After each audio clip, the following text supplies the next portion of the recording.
दोस्तों बात अगर स्पेस सेक्टर की करें तो दुनिया के जिन देशों ने अपनी ताकत पूरे विश्व में कायम कर रखी है वह अब अंतरिक्ष में भी अपनी तरक्की की मदद से नई नई चीजों के बारे में जानकारी और खोज कर उन्हें इंसानी जीवन के लिए इस्तेमाल करना चाहते हैं। किसी देश में कितनी तरक्की हो चुकी है या वो टेक्नोलॉजी के मामले में कितना सक्षम है, इस बात का पता लगाने में उस देश की स्पेस एजेंसी भी एक बड़ी भूमिका निभाती है। अब इस समय दुनिया के कई डेवलप और एडवांस देश जिसमें अमेरिका, रूस, चीन और भारत जैसे देश शामिल है, इन सभी में अपनी स्पेस एजेंसी को सबसे सफल बनाने की एक रेस लगी हुई है। तो आज की इस वीडियो में हम भारत की स्पेस एजेंसी इसरो यानी इंडियन स्पेस रिसर्च ऑर्गेनाइजेशन से जुड़ी दो बड़ी खबर के बारे में बात करने वाले हैं, जिनसे आपको यकीनन इस बात का अंदाजा हो जाएगा कि भारत अपने आप को डिफेंस क्षेत्र में ही आगे नहीं बढ़ा रहा बल्कि सभी क्षेत्रों में समान रूप से तरक्की कर रहा है। तो चलिए शुरू करते हैं इस वीडियो को, इसलिए वीडियो को अंत तक जरूर देखें क्योंकि काफी ज्यादा इंटरेस्टिंग वीडियो ये होने वाली है। दरअसल हाल ही में ये खबर निकलकर सामने आई है कि इसरो के गगनयान मिशन का पूरा प्लान सरकार द्वारा सामने लाया जा चुका है। रिपोर्ट्स के मुताबिक इस प्लान के तहत इस मिशन का पहला ट्रायल मानव रहित होगा, यानी कि इसमें कोई भी व्यक्ति नहीं होगा।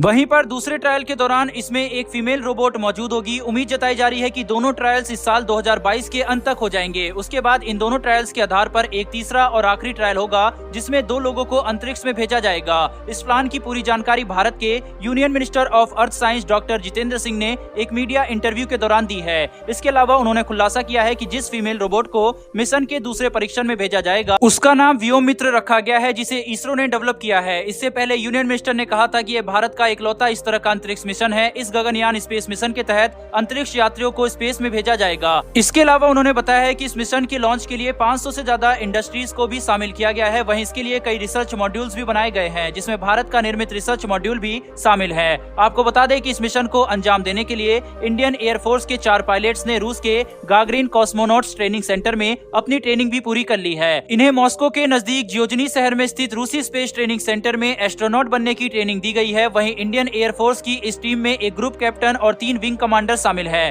फिलहाल इन्हें बेंगलुरु में गगनयान मॉड्यूल्स की ट्रेनिंग दी जाएगी और फिर इन्हें तीसरे गगनयान परीक्षण के लिए भेजा जाएगा।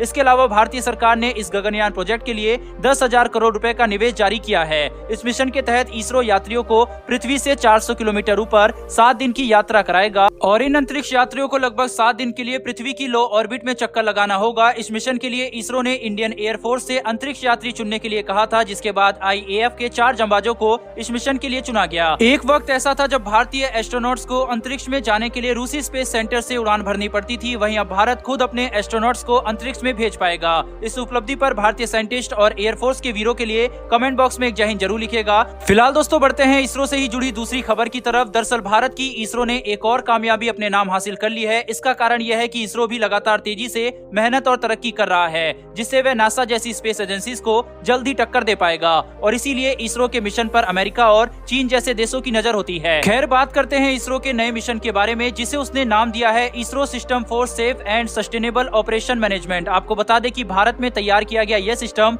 IS-4 ओम अंतरिक्ष विज्ञान में देश की काफी मदद करेगा, साथ ही भारत के उपग्रह की रक्षा करेगा। इसके अलावा यह सिस्टम अंतरिक्ष में मौजूद कचरे को पता लगाने और उसे साफ करने में भी मदद करेगा। इस सिस्टम को भारत की तरफ से मुख्य तौर पर इसलिए तैयार किया गया है जिससे जो पुरानी सैटेलाइट्स या अंतरिक्ष में अलग अलग रॉकेट्स नष्ट हो जाते हैं, उससे जो भी वेस्ट अंतरिक्ष में ग्रेविटी न होने के कारण घूमता रहता है, उससे उस वेस्ट का मौजूदा सैटेलाइट से टकराने का खतरा मंडराता रहता है और इसीलिए इस कचरे को डिटेक्ट कर साफ करने के लिए इस सिस्टम को इसरो द्वारा तैयार किया गया है। इसे आप ऐसे भी समझ सकते हैं कि भारत अपने कदम स्वच्छता की ओर सिर्फ जमीन पर ही नहीं बल्कि अंतरिक्ष में भी बढ़ा रहा है। इस पर आपकी क्या राय है कमेंट बॉक्स में लिखकर जरूर बताएं। साथ ही भारतीय साइंटिस्ट और इसरो के लिए कमेंट बॉक्स में एक जय हिंद जरूर लिखिएगा। फिलहाल दोस्तों इस वीडियो में इतना ही। अगर आपको ये इन्फॉर्मेशन और वीडियो पसंद आई हो तो वीडियो को लाइक करके चैनल को सब्सक्राइब कर बेल नोटिफिकेशन को ऑन कर लें। फिर मिलेंगे ऐसी एक नई वीडियो के साथ। धन्यवाद। जय हिंद।